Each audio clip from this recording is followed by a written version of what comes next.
Welcome, mortals, to the Beautiful Dead podcast.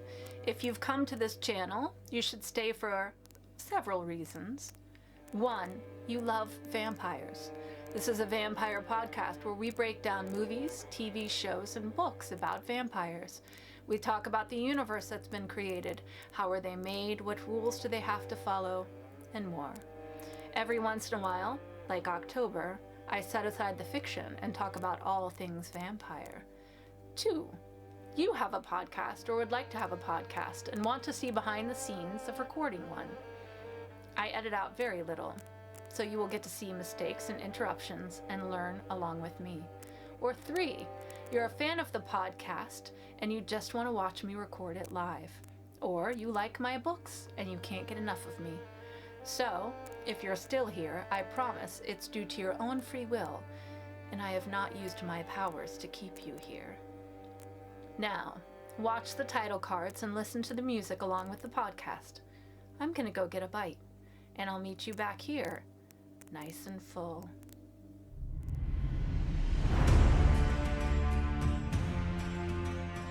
Oh, really? Vampire! We take your candy! Count Dracula. I am Dracula. And I bid you welcome, Mr. Hunt, to my house. Come in. Our first award goes to the vampire for most blood drained in a single evening. The strength of the vampire is that people will not believe in him.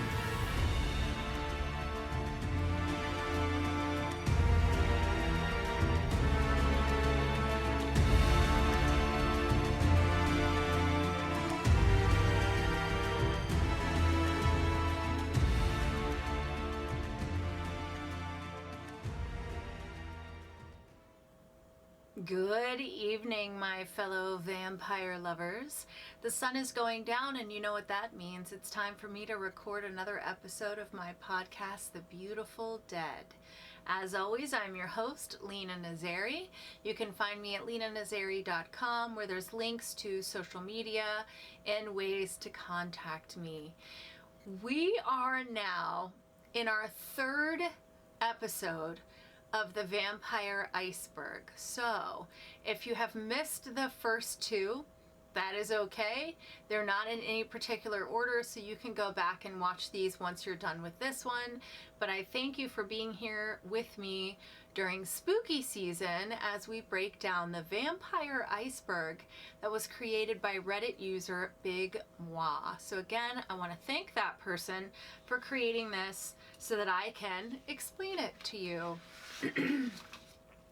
I'm going to go ahead and use the same music I've been using, which is the music by Chris Miskus, who created this particular soundtrack for his novel. So I will put links in the video description, as well as I am going to continue to have my vampire tea, as I always do, as we talk about all things vampiric.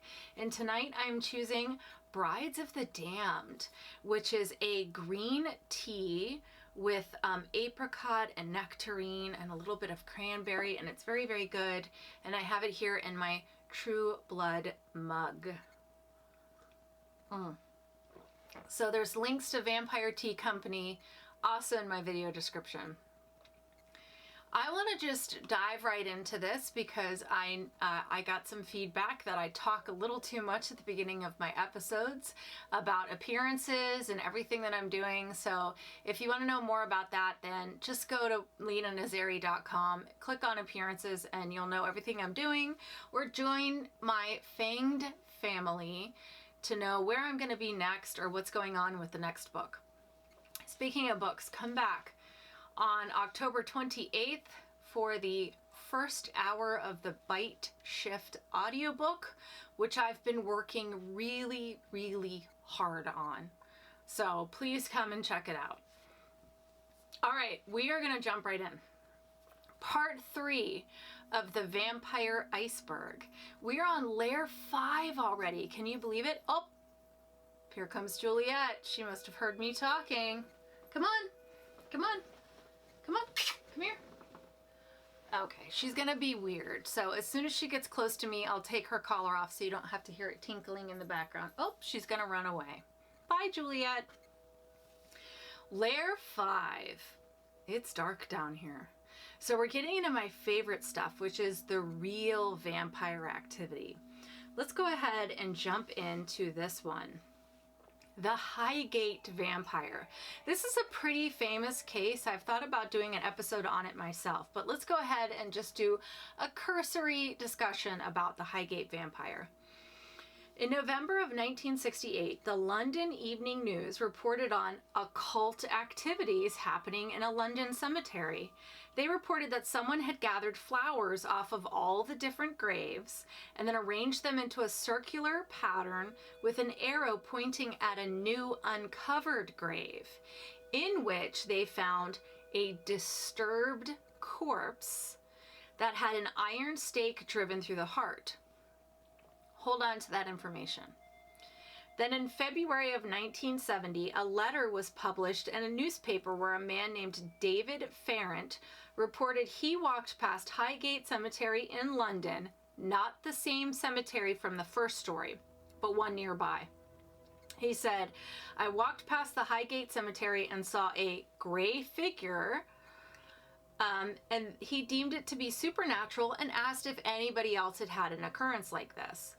This got several replies, with different people saying that they had seen ghosts in this cemetery. Anything from a tall man with a hat, to a woman in white, to a ghost cyclist, like bicyclist. Reports of faces looking through the cemetery bars, voices calling out, bells ringing. And then a man named Sean Manchester claimed that the gray man that David Farrant had seen was a vampire. And then the story took off. The two men would go to war about who was going to control the narrative and who was going to get the most attention. They would try and take the spotlight and be the one to destroy the vampire. Manchester stated he would hold an exorcism on Friday, March 13th, 1970, which just led to a huge mob of hunters showing up at the cemetery, swarming the gates, climbing over the walls, despite police efforts to try and control this mob. A few months later, Farrant was found by police in the churchyard beside the cemetery one night in August, carrying a crucifix and a wooden stake. He was arrested, and when the case came to court, it was dismissed.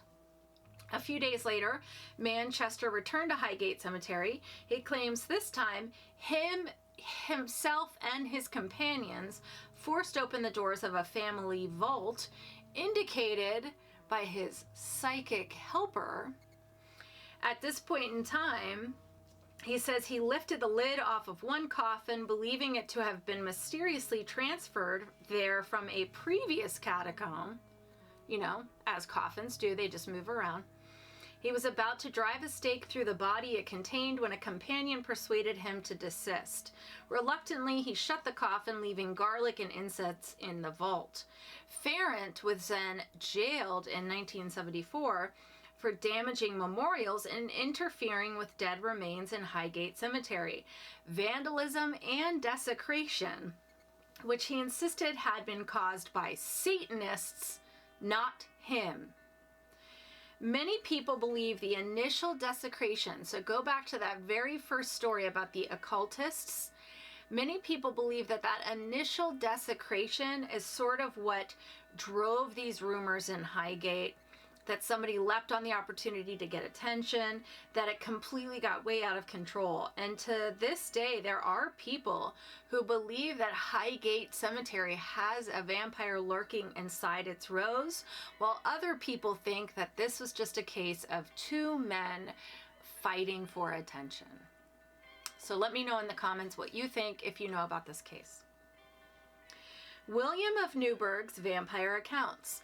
So William Newburgh was a monk in the mid to late 1100s. So we're going back a little bit. In England, who kept very meticulous records of everything that happened in his life. So it was like quite the historian. He said He was said to be very well respected and reportedly never would have made things up. But in his accounts are many different supernatural occurrences or paranormal accounts. And these are things involving not just vampires, but zombies and ghosts as well. Now, he called them revenants, but they're very, very similar to the vampires that we know and love today. For example, he tells the story of a man who died and was laid to rest. And the next night, his widow feels weight on the bed next to her and looks up to see her husband has returned from the grave. Then he climbs on top of her and at sunrise climbs through the window and disappears, only to return the next night.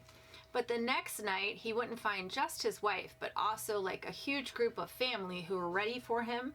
They chased him off into the fields, and the next day they opened his tomb, and he was absolved by the local bishop, never to rise again. So, William Newburgh, very famous accounts, historical accounts that include a lot of the paranormal. So if you're interested, go check that out.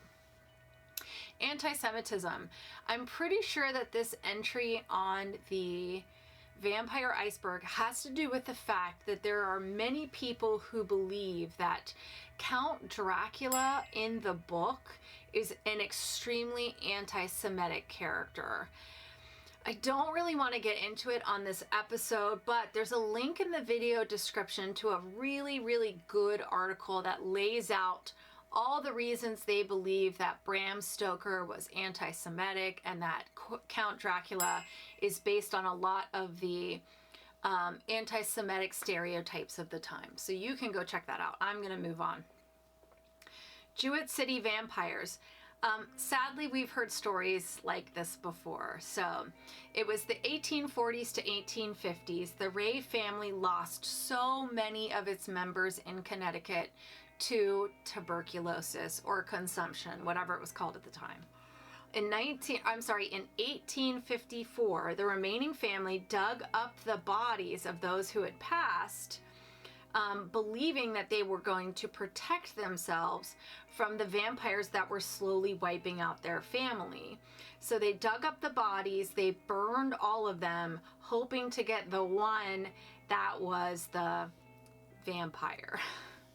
In 1990, some of the graves of the family members who did that were found and exhumed to be moved, and there was one of them that had been rearranged so that the skull was detached from the spine and turned face down, and then the femurs were laid in an X below the skull. So obviously after they dug up and burned their family members, as many more died, they still believed that they were trying to protect themselves from vampires.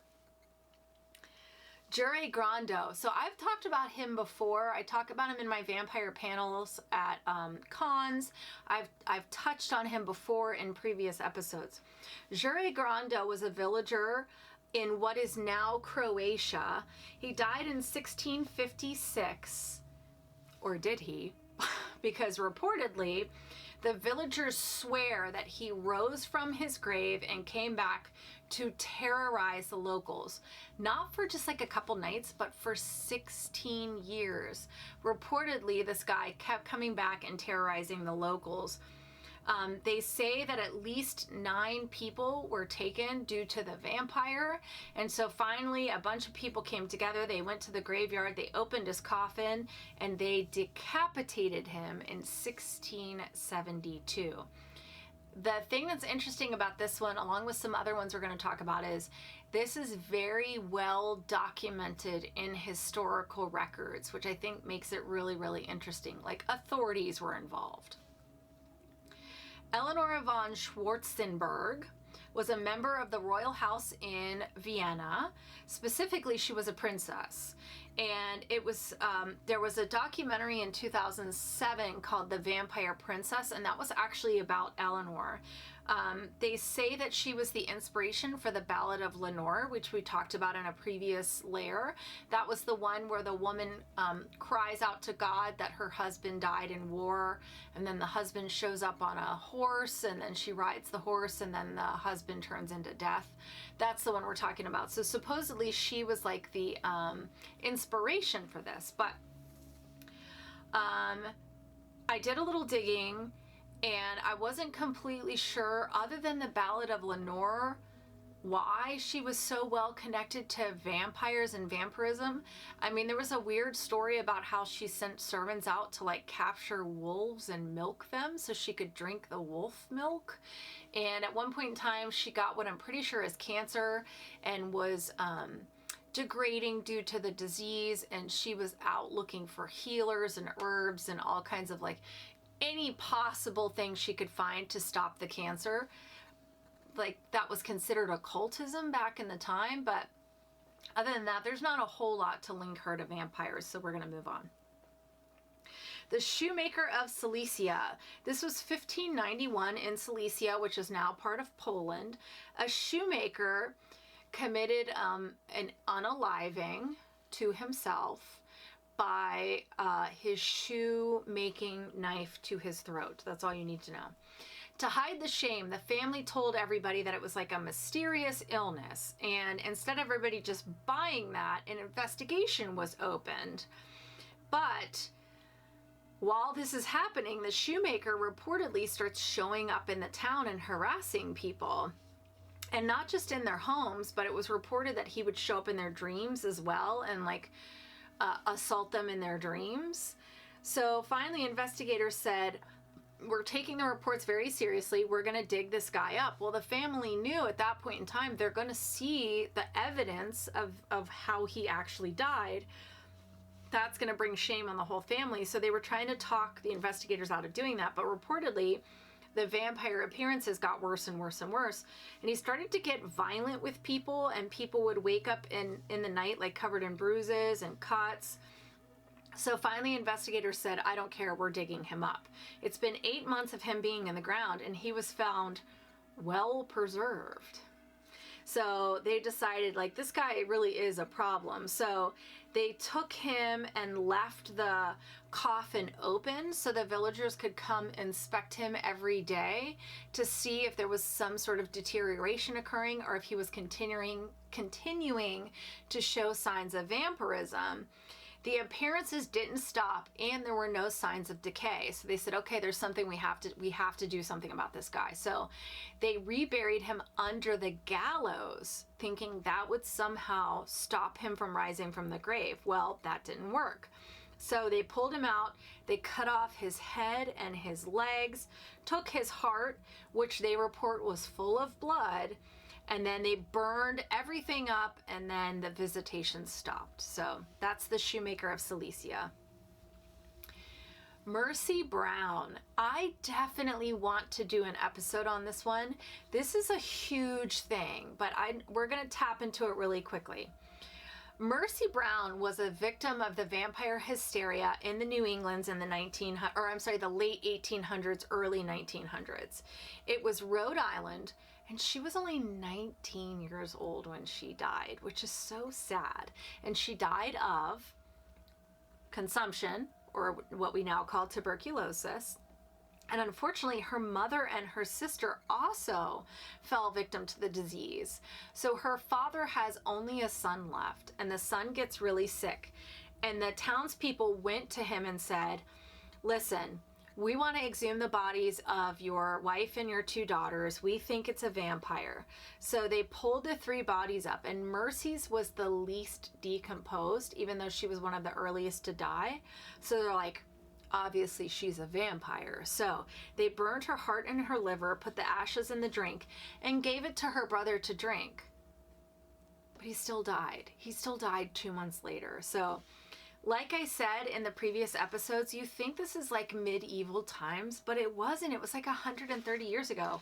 Here in the US, which is crazy, but that's Mercy Brown. And I do want to do like a whole episode on this someday, so we're going to move on. Conde Estruc is a 19th century Catalonian noble who was reported to have been a vampire.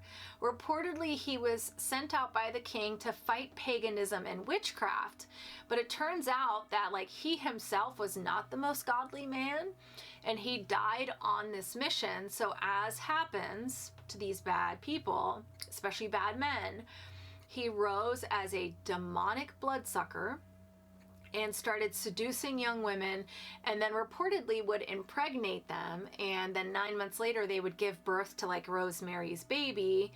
And finally it was either, there's two different stories, either a nun, like a really badass nun, went and killed him, or it was a Jewish hermit who was also a holy man. I don't know, but that's that entry. The Vampire of Big Stone Gap. I heard this one growing up because I grew up in Virginia, but it was the 1890s, and there was this guy named Rupp who came from Eastern Europe out to Big Stone Gap, Virginia, and got this like little cabin out in the woods in the middle of nowhere. We all know how that turns out, right? And so after he moves in, the people already were like, I don't know, he's an outsider. I don't know if we like this. And then people and animals in his proximity started to go missing. And then finally there was this traveling salesman who came every year. The locals knew him. He came every year. He came and he went missing while he was out there. And he was found dead in the woods, exsanguinated. And the locals are like, that's it. We have to do something. Clearly, this Eastern European guy out in the woods is a vampire, so we're going to go check it out. So they go out to the cabin, and all of the windows are like covered in soot to block the sunlight. So somebody breaks in, and they find body parts and blood and dead animals, drained animals all over, just like scattered all over. And this guy, Rupp, was missing, and he was never seen again, and all the disappearances stopped. So that is the Vampire of Big Stone Gap. Chupa Chupa. This is a weird one, and I was actually confused why it was on this layer, but Chupa Chupa, I think, probably belonged to the previous layer where we talked about all of the vampires from all over the world. This one's a little bit different, though. This one's from South America, and it's not specifically a vampire. It's more of like vampiric aliens, and that's all there is to it. So you can go check that out yourself. Oh, this is one I'm gonna have to slow down. I've said his name so many times and it never gets easier. Peter Blagojevic. It does get easier. Peter Blagojevic has been mentioned before on this podcast, and he was a supposed vampire from Serbia in 1725. After his human death, the local villagers said, he is back. Peter has come to my house. And what would happen was these people would be laying on their deathbed suddenly and say like, Peter came last night, or Peter came 2 nights ago. And this happened time and time again. And ultimately 9 people would die saying that Peter had visited them. So finally the villagers said, okay, we have to do something about this. So they petitioned for help from the nearby government and got a priest involved. Peter was exhumed and showed signs of vampirism. Who knows what that means? Signs of vampirism, and so he was burned. But the reason that Peter goes down in history is because he's another one of those that there is a lot of historical official documents from very well-respected people who say that Peter Blagojevic was a vampire. So very interesting. The Richmond vampire. This is another Virginia case that I know about. So this is an urban legend, and it has to do with a mausoleum in Hollywood Cemetery. There's this old mausoleum in there that reportedly held a real vampire by the name of Poole. The legend says that he was run out of England in the 1800s when they realized he was a vampire. He fled to Virginia. Now, what's interesting about it is this story got printed in a college newspaper at VCU in the 1970s, 1976. So that kind of started the urban legend. You know, college kids love to talk about this stuff. And then it really took off in 2001 when a nearby tunnel collapsed, and suddenly the legend got twisted, saying that the tunnel collapsed and released an ancient evil that was a vampire that was chased out and then went and hid in the mausoleum. So what's interesting about this case is that over the decades, it has twisted and turned to adapt to what we know of the supernatural and the occult, and stories change. So I haven't yet to go see Hollywood Cemetery in Richmond. Someday I'll go see it and I'll post it on my social media. So follow me so you can see that happen. The Gorbals Vampire. So this entry takes us to Scotland in 1954, when there was a call for a disturbance at a cemetery in an area that they called the Gorbals. Officials go to check it out, and they're thinking, rowdy teenagers, whatever, occultists, Satanists, you know how they are. But no, it was a mob of children. And when I say mob of children, I mean like 100 children between the ages of 14 and like late teens. And there was hundreds of these kids. They had sharpened sticks, knives, and homemade tomahawks. And they were there to hunt a vampire that they believed was in this cemetery. They believed a 7-foot vampire with iron teeth had killed 2 local boys, and they were there to kill this monster. Who knows how this whole thing started? It was blamed on comic books, and then horror comics got banned in Scotland for quite some time because of this. But for whatever reason, playground gossip, 100 Scottish kids show up in a cemetery to kill this 7-foot vampire. Obviously, the cops are in way over their heads. They try to disperse the children and send them off. But the children would do this for 2 more nights, show up to fight this vampire. Very interesting. I don't really want to super get into it because it's another one that I would love to do a whole episode on one day. But that's the Gorbals vampire. Very famous in vampire culture, this case. The Vampire of Croglan Grange. This is a legend from Cumberland, England, and I want to read the description straight from Wikipedia. An old house had been rented out to a woman and 2 brothers, Amelia, Edward, and Michael. During one summer, Amelia was trying to sleep when a strange creature appeared at her window and began picking at the lead surrounding one of the window panes with a long fingernail, then removed it and put its hand through the resulting gap to undo the window latch and let itself in. It was described as having a brown face and flaming eyes. The vampire reportedly bit her on the throat. When her brothers came into the room, the monster was gone. While one brother tried to help his sister, the other one went after the creature. After a later trip to Switzerland, the 3 returned to Croglan Grange, and the creature returned again. The brother shot it in the leg and was able to track it down to a vault in the local cemetery. They waited until the next day to enter the vault, where they found the body of the vampire with a flesh wound to the leg resting in the coffin, so they burned it. That's it. That's the Vampire of Croglan Grange. Auguste Delgrange is a serial killer in Louisiana in 1912. So we're going back to Louisiana. He took the lives of 40 people. He left them dismembered and drained of blood. The locals believed he was a vampire and asked a priest for help, who joined forces with a voodoo man and hunted the vampire. They realized the murderers followed the train line, so they started watching railroad employees. Reportedly, they had to kill a few minions before the minions gave up their master, which was August. They went to his shack in the bayou, finding him weakened and sleeping, thus drove a stake through his heart. What's interesting about this case is his skeleton is actually on display at the Vampire Museum just outside of New Orleans, or outside of the French Quarter in New Orleans. And it is on my list of things to go see when I go back in January. So definitely watch my social media for that. And I think his heart is like in a box in the Vampire Museum, so I will go check that out. Irish famine Dracula inspiration. So I think this is what this entry is talking about. There was a cholera outbreak in Sligo in Ireland in 1832. That cholera outbreak led to a lot of problems, including famine. And in this was a young girl named Charlotte. 1,000 people, I think, were victim to this cholera outbreak. It was so bad that they couldn't keep up with it. There was like bodies in the streets. It was just terrible. And this little girl, Charlotte, was like hiding in her house, watching this all go down.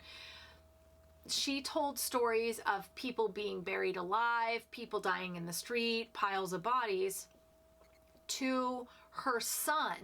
When she was grown and married and had a son, she told him the stories of what it was like to be a little girl in this cholera outbreak in Ireland. Her son was Bram Stoker.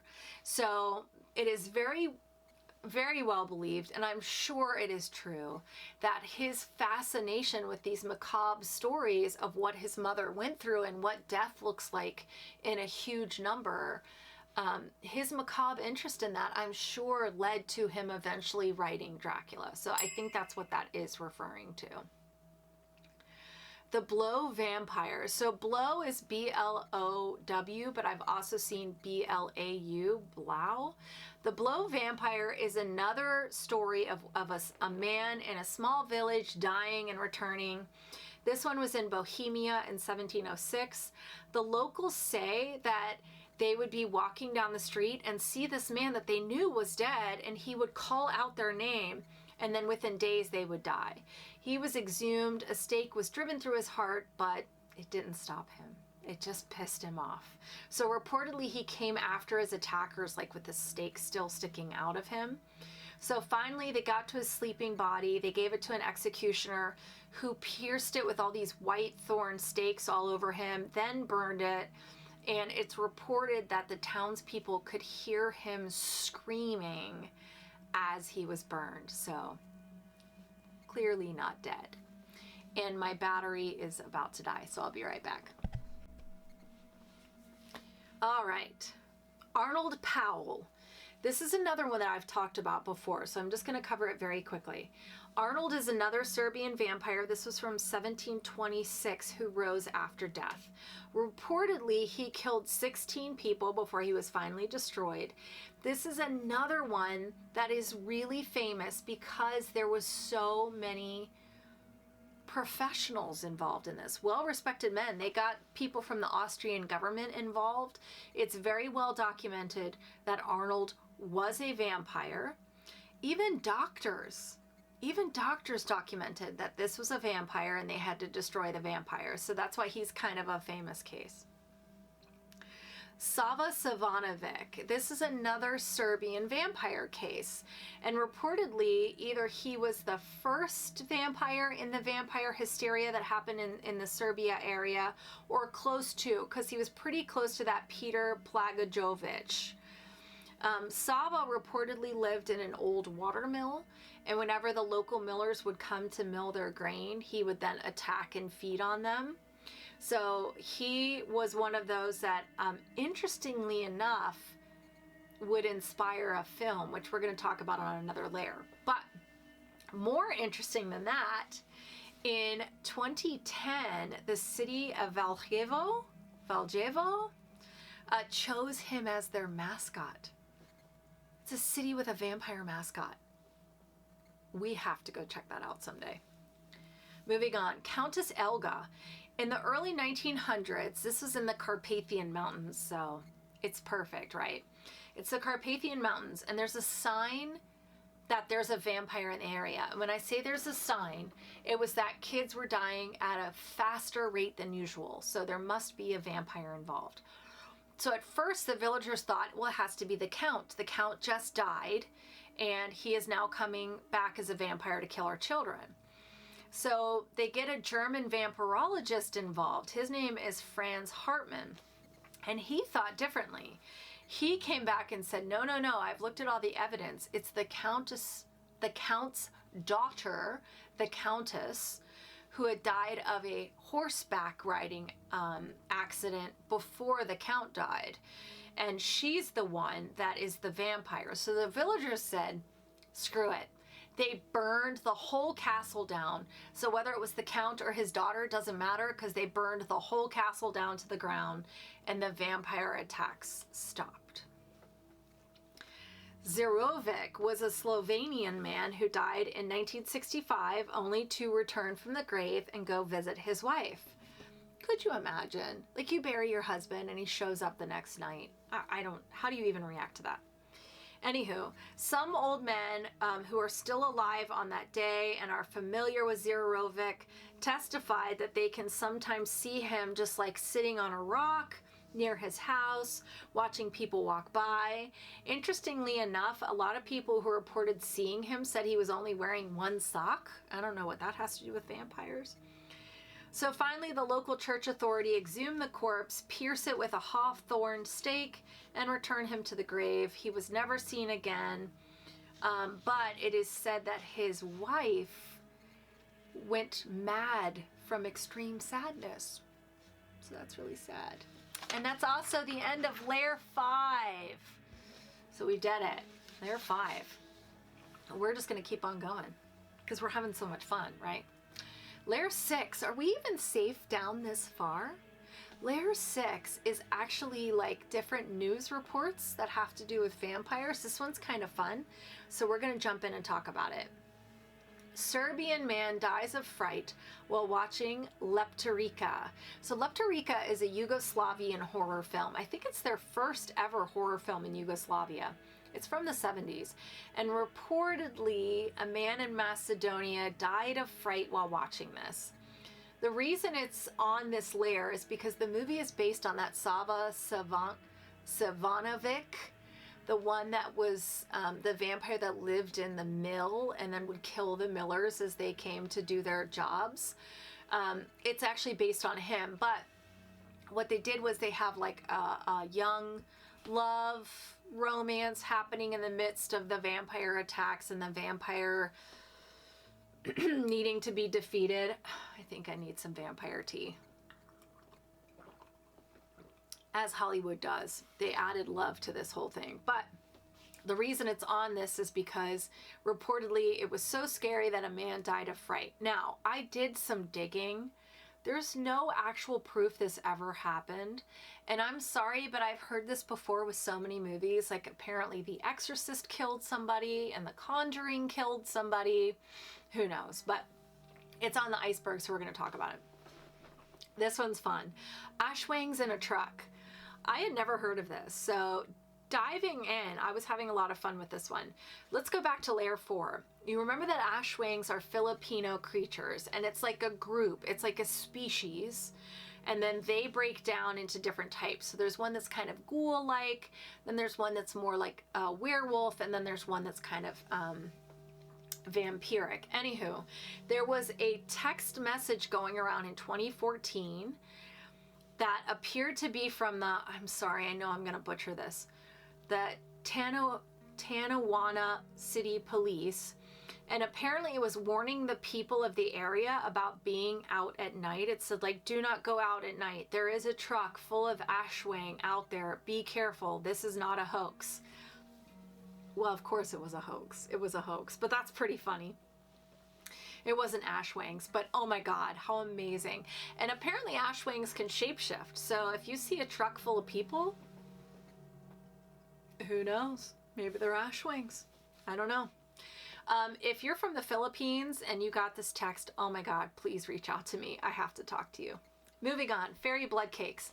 This is a really interesting one. So on the Isle of Man, it is believed that if you don't put out a bowl of water at night for the fairies, that they will then go into the house and pick a person who's sleeping and start drinking their blood.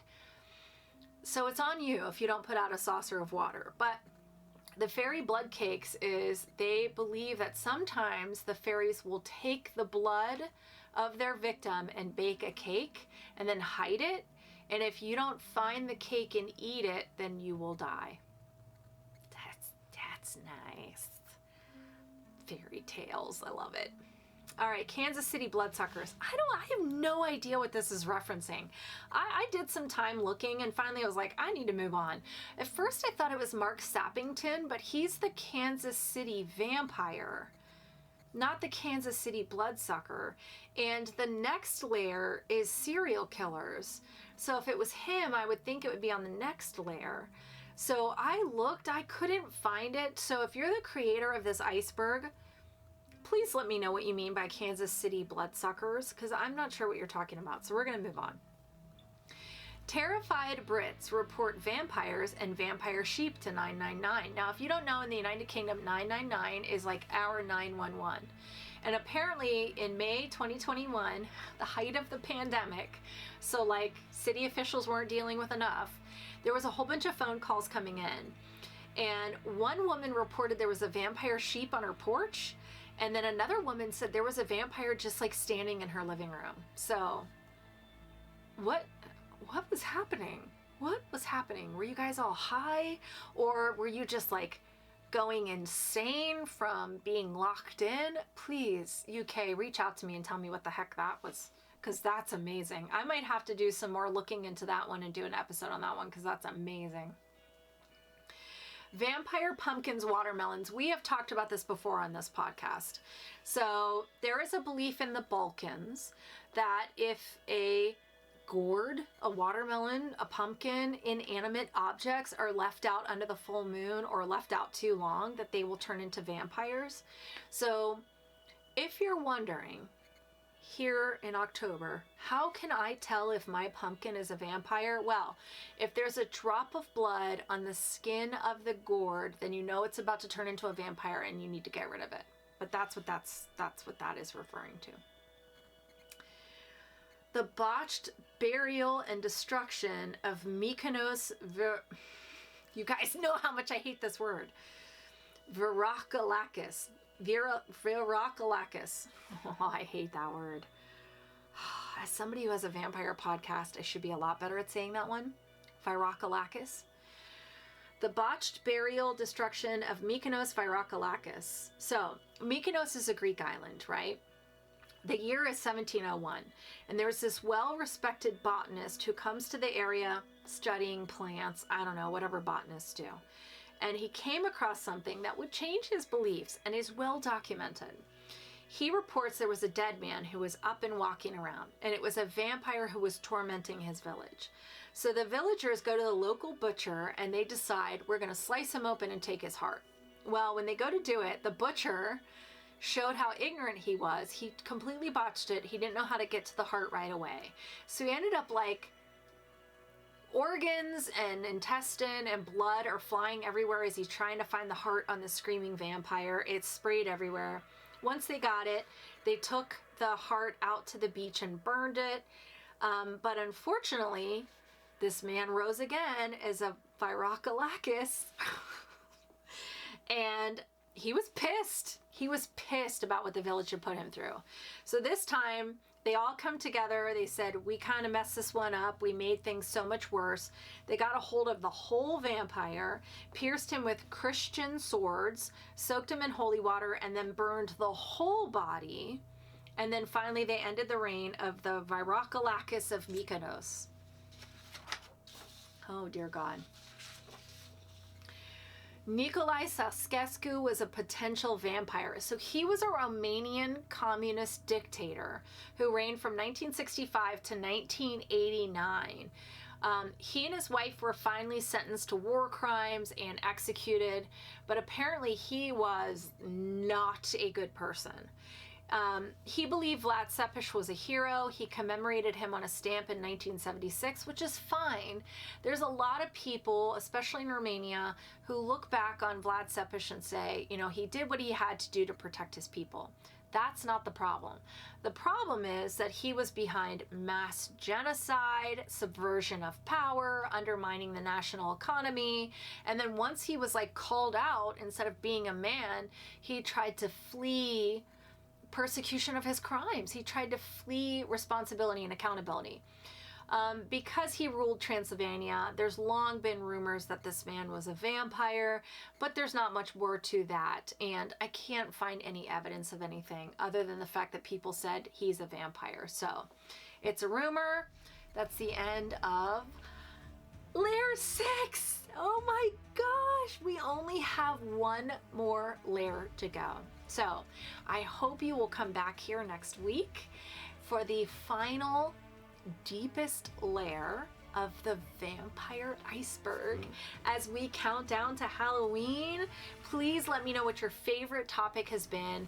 Please let me know anything that I've talked about that you would love for me to turn into an entire episode. Please let me know what you're doing for Halloween. What are you dressing as for Halloween? Is there anything that you've learned about from these episodes that you've really enjoyed? Just talk to me. I just love talking to you guys. I love this time of year. I love as the weather is turning and the nights are getting longer, the smell of autumn in the air and the fire pits and the apple cider. And I love you guys, and I love that you keep coming back for this. So until I see you next week, I wish you wicked hugs and bloody kisses. Good evening.